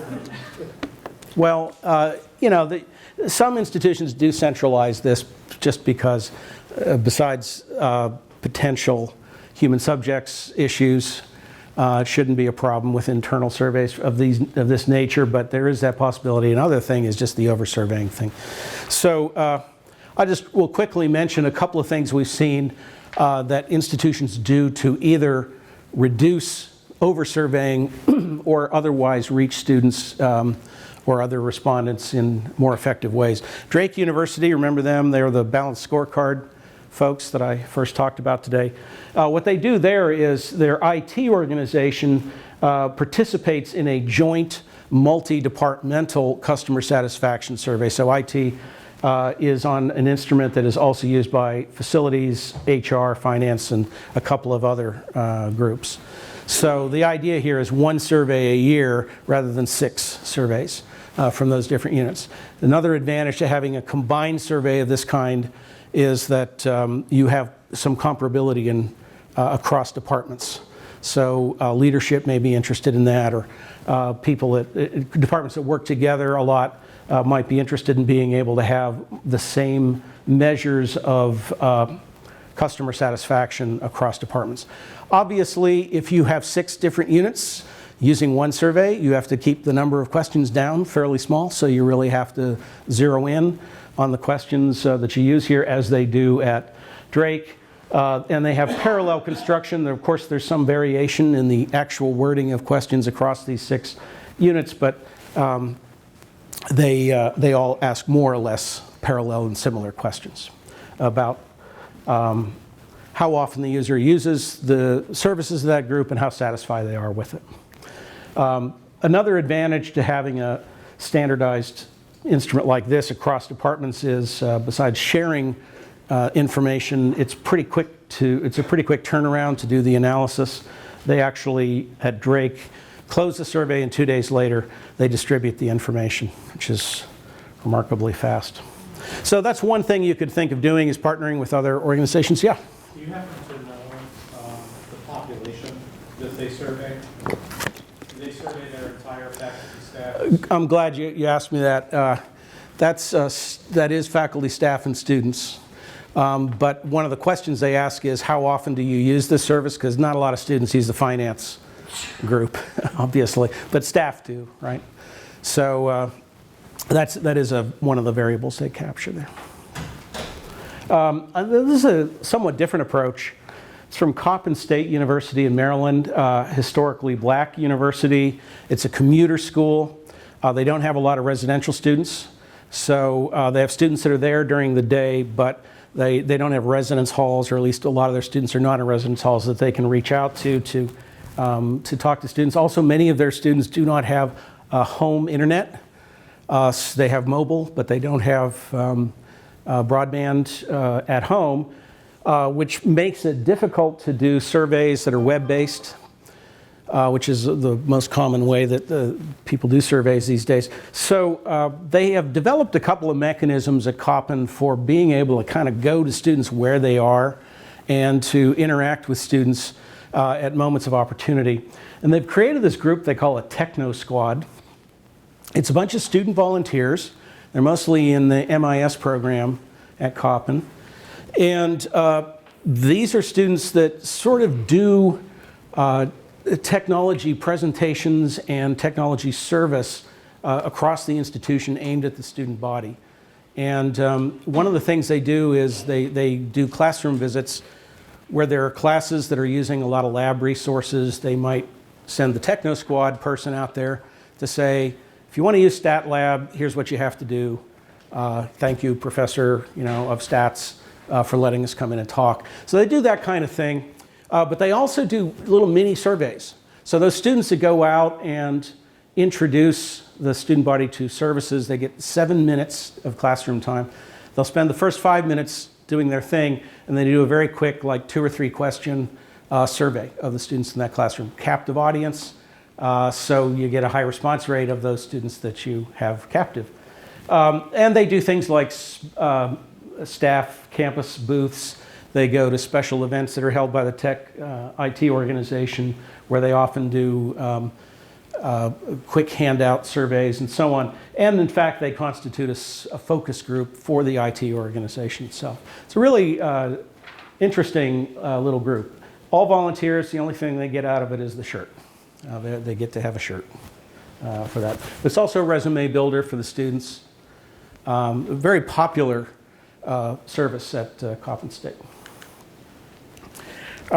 Few ideas here just about how to get the maximum impact, and I think probably the most important piece of advice that we got, particularly with faculty surveys, but it applies to staff and students as well, is get some of your constituents, representatives from your constituent groups involved in the design of the survey. Make sure that some of them read the questions ahead of time for appropriateness and for clarity and so on.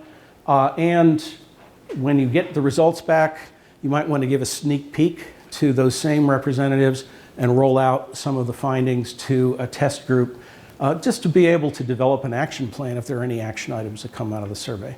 If you've got a particular service that you're getting really, like unpleasant news about, nobody's happy with it, it would be great to have an action plan for improvement of that service when you go and publicize that information. Well, those are some of our ideas about generating value stories, getting outcomes information about what IT is doing. As I mentioned at the beginning, though, having good stories to tell is really important, but telling them and telling them well is at least as important.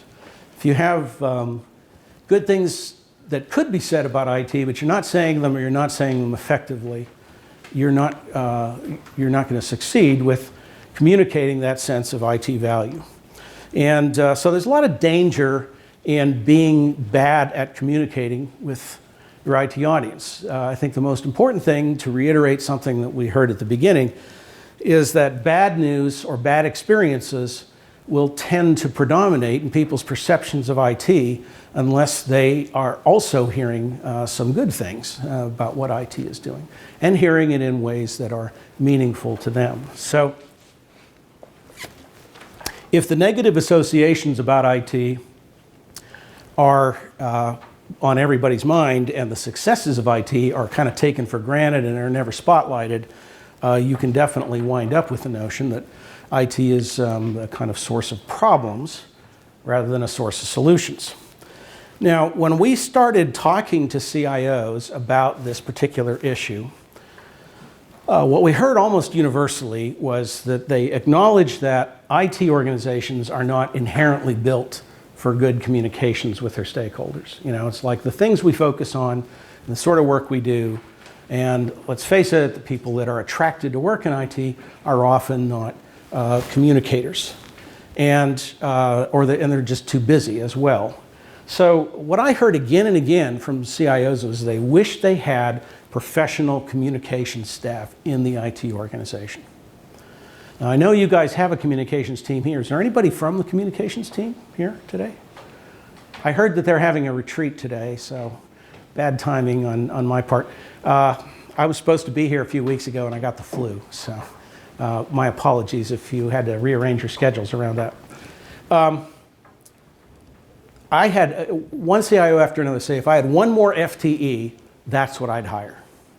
And I also heard all of the CIOs almost unanimously who have a communications staff person or a team said absolutely unquestionable value. That's really, really important to the IT organization. I've never heard one say, yeah, you know, we don't really need them, we just have them. So, you know, they tend to be valued, but they're typically understaffed. It's an understaffed role in IT organizations if it's there at all. I put some numbers together looking at Bureau of Labor Statistics figures because I kept hearing something like, well, I'd love to have a communications person, but that would cost me a developer.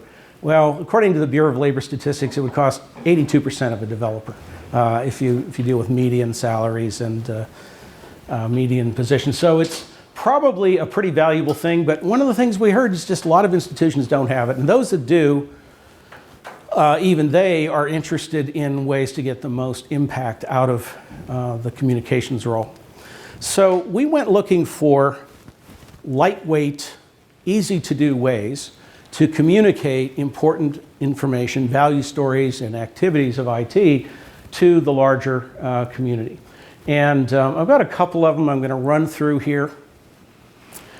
Just to give you an idea of ways that other IT organizations are getting the word out about what they do. Starting with Embry-Riddle University, Embry-Riddle Aeronautical University. They're the flight school and flight engineering school in Florida and in Arizona. Embry-Riddle, like most institutions, has a project review process. When project requests come in, there's a review process to identify their strategic importance to the institution. They go through, if they are considered to be strategically significant, they go through a cost, a risk and impact assessment that's done in the IT organization, and they're prioritized, and there's an approval process that ultimately winds up with leadership approving a set of projects. So you have a process in place here that basically scrutinizes project requests, assesses them for impact and risk, and approves them, and has other information around them as well. Do you do project process evaluations like this? Project evaluation through IT governance or through a PMO or something like that? My point is, project approval processes tend to produce a structure of information about projects that can be valuable in the communications process, and that's what they do at Embry-Riddle. The output from that approval process has a set of information about the projects being done by the institution that the CIO, Becky Vasquez, at Embry-Riddle has illustrated in this radar diagram here. It's a map of a very information-dense map of all the projects that IT is working on.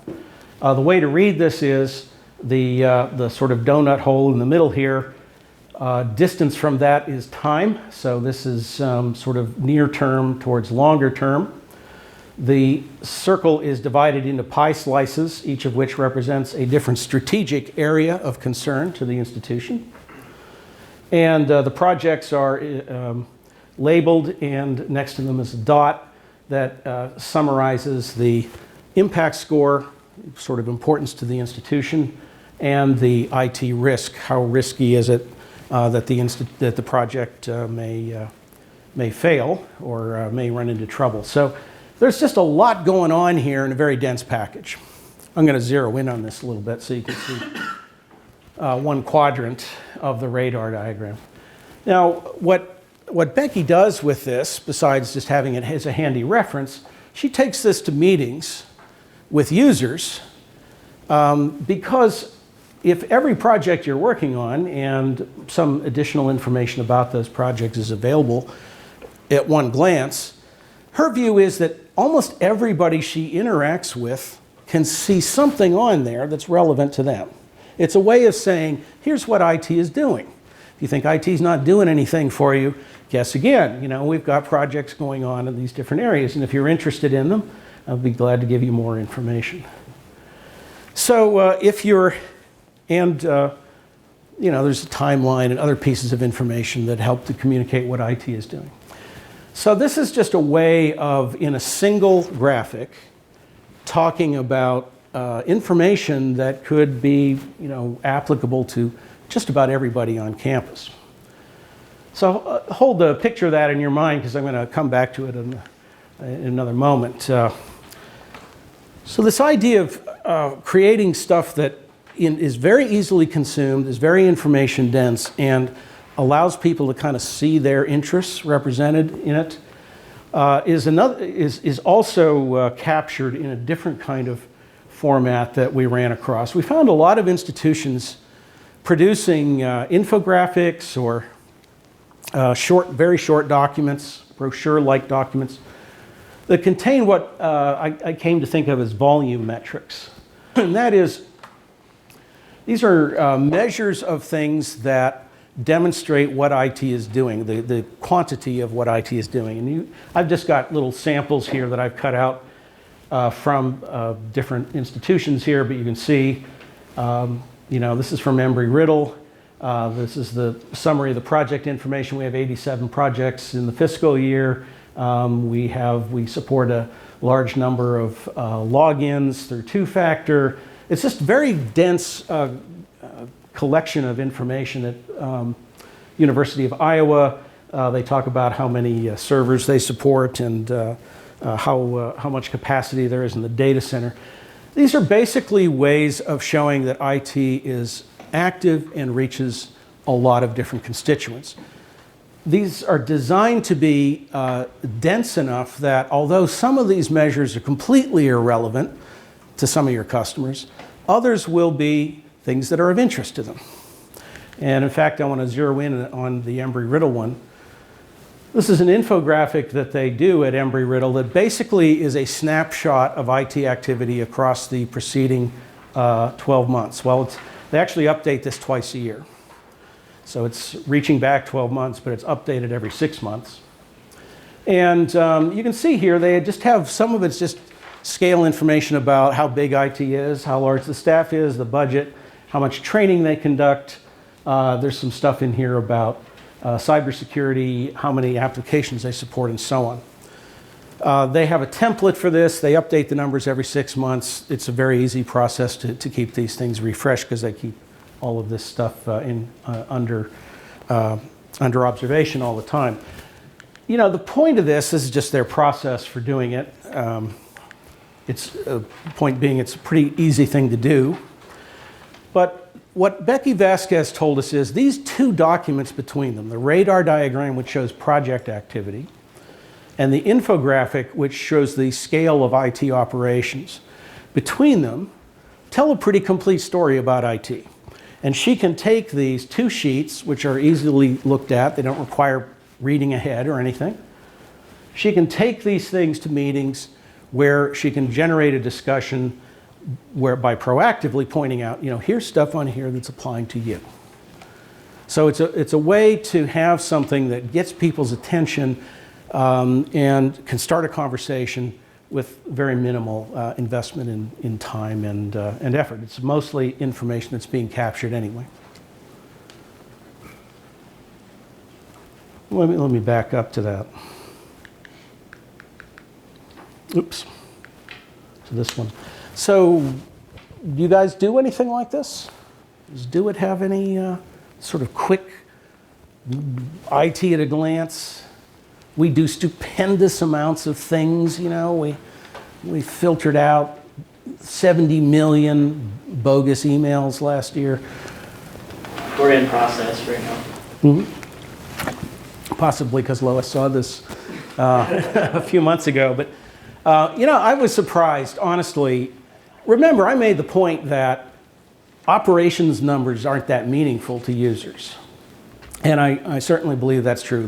The coin of the realm for IT is these value stories that are more subjective and more detailed and crafted in a little better way. But the nice thing about these is they're very easy to produce. And if you do them right, they allow people to understand their relationship to IT. At the very least, they communicate the fact that IT isn't sitting, you know, doing nothing. That it's an organization that does a lot for the institution. So I'm not sure that everybody you show it to really knows what it means. Is it a good thing or a bad thing that they have 591 lab computers? But that is a lot of computers, right? It's not nothing. So as a conversation starter, as a way of kind of getting customers that you're meeting with to relate to IT, these are, I think, useful tools. The best one that we found, probably the most information dense, is from Loyola Chicago, where the CIO, Susan Mischel, has, for 10 years they've been producing, this is a single trifold 8.5 by 11 piece of paper, but it has just a very dense bunch of pieces of detailed information about IT. You're going to learn a lot about IT at Loyola by reading this thing. It talks about not only the quantity of projects they're working on, but the strategic areas that the projects address. It breaks out the budget in some interesting ways, and it shows roadmaps for technology, including systems that are going, that are scheduled for decommissioning and retirement. So, as I say, if you're looking for a format to just get across a lot of information about IT to people and hopefully then zero in on their interests, these kinds of tools could be very useful. But as I said, storytelling is still kind of the truly valuable thing. The problem, of course, is storytelling requires some resources and some skills that we don't always have in IT organizations. I wanted to look at some practices from a couple of institutions that have kind of found ways to make storytelling a relatively quick and easy thing to do. And I'm going to start with an example from the University of Iowa. Iowa has, on its website, IT website, it has a project news page.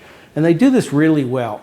They basically just get out information to the community about initiation or completion or milestones achieved in important projects that have constituencies out there. They're basically trying to get across the notion that IT is doing stuff for you. There's just a sample of their screen here. They use this for a number of different reasons. It's partly a staff morale thing. Staff like seeing the fact that their project that they're working on is getting some attention.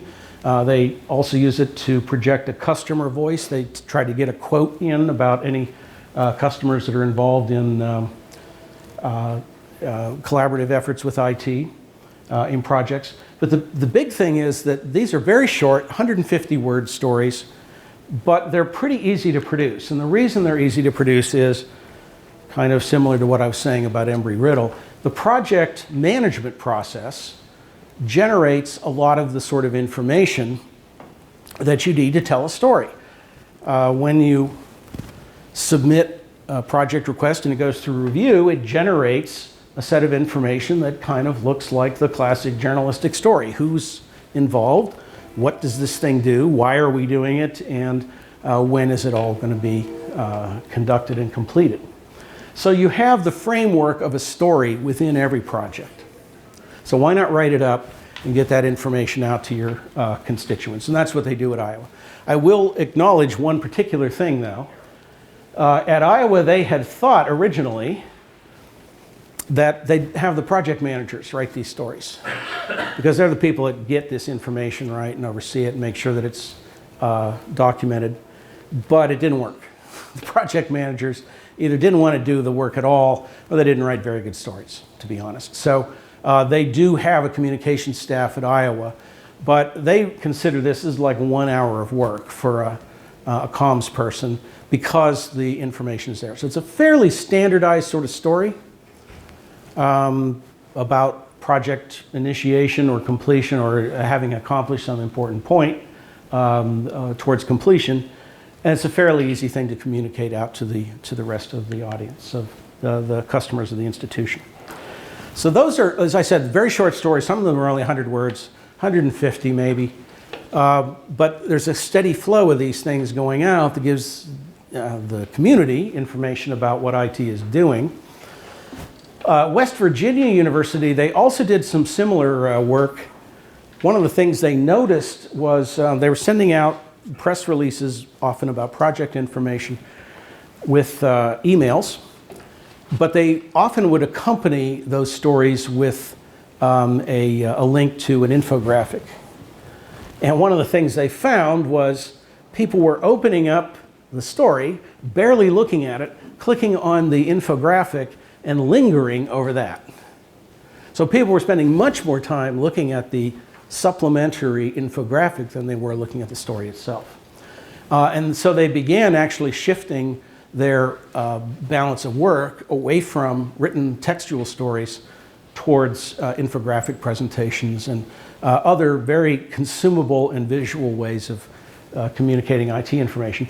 This particular case, what you see is was related to their two-factor, their Duo implementation at WVU. They were kind of worried about rolling this out. They wondered if the customers were going to suspect that this was going to slow them down, and why are we doing this? Why do we need to do this? So they had settled on a communications campaign in advance of implementing Duo, and one of the things they did was create this infographic. And I really like this infographic because it is a kind of a story. It does tell a story. It's structured in that way. It has a headline, it has a body, it has a conclusion, but it's very easy to consume. It's a glance, and communicated very successfully. As part of the overall campaign that they did here, they thought this was one of the more important things that they did. But they had a very easy, successful rollout of Duo. Am I right that you guys are in the process now of rolling out two-factor? So here's an infographic. If you're looking for one, I'm sure the folks at West Virginia would be glad to see you use it. So again, you can tell stories in fairly lightweight ways with relatively high impact without putting a lot of resources into collecting them. One of the things that we heard from Iowa, from West Virginia, and from other institutions we talked to where they had communications teams was that it was often difficult to get the story generation process working. Even at Iowa, they relied a lot on people in the staff sort of bringing to attention the fact that there were projects that would reach certain progress points and so on. And initially, it was very difficult to get people to submit stories or to contribute to them.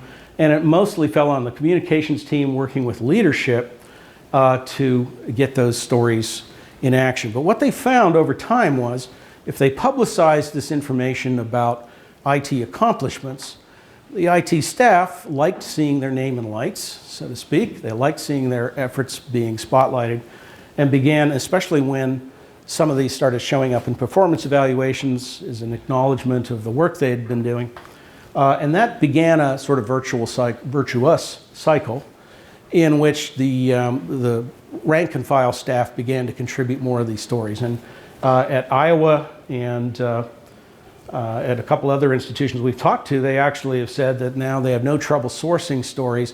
Perhaps they do editing them and getting them into shape, but they have much more active contribution doing that way. So what we're thinking is If you think of that value story framework that I showed you, that you went through here, that could be a way of priming the pump, you know, coming from management and from leadership folks maybe, using our framework to develop value stories, get those stories out there. You may find that that starts to generate this desire for more communication and more information from the IT organization.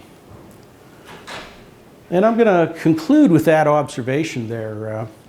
Just looking though at what you're doing at for Do It and here at Madison, you feel like your communication mechanisms get out the word about what IT is doing? Do you have stories circulating out there that are going out to your community about your achievements?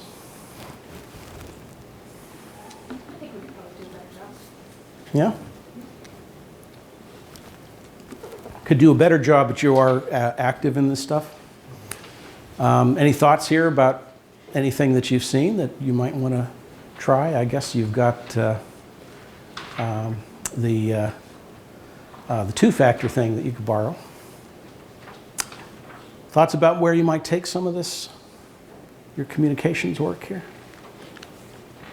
I almost think treat with the dashboarding and trying to actually get numbers out in a way that helps prompt Yeah. the discussion. So I don't know that we do a good job of some of that loss leader kind of information that helps prompt further. You know, all the IT organizations I talk to, talking to director level folks and CIOs, they were really sort of loyal to their to these one-pager sheets around IT. You know, they really feel like that opens up discussion and is just a handy way to get the message out to people around campus. They kind of have to drive it. They take it to meetings. One woman described their CIO described their kind of infographic about all of the facts and figures about IT. She said it was her placemat because she took it to a lot of lunches and things like that. It was about that size, and she'd set it down on the table. You know, if you want to have a quick way to focus people's attention on what IT is doing for the campus, this is a good way to do it. All right. We're about done, but any final questions, thoughts, observations that you'd like to bring up before we conclude?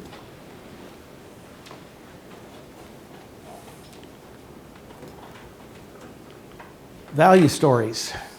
So I encourage you to think about those value stories, take them out to your teams, and get them on paper or whatever your medium of choice is for capturing stuff like that, and think about how you can get the word out about what a great job Do It is doing. All right?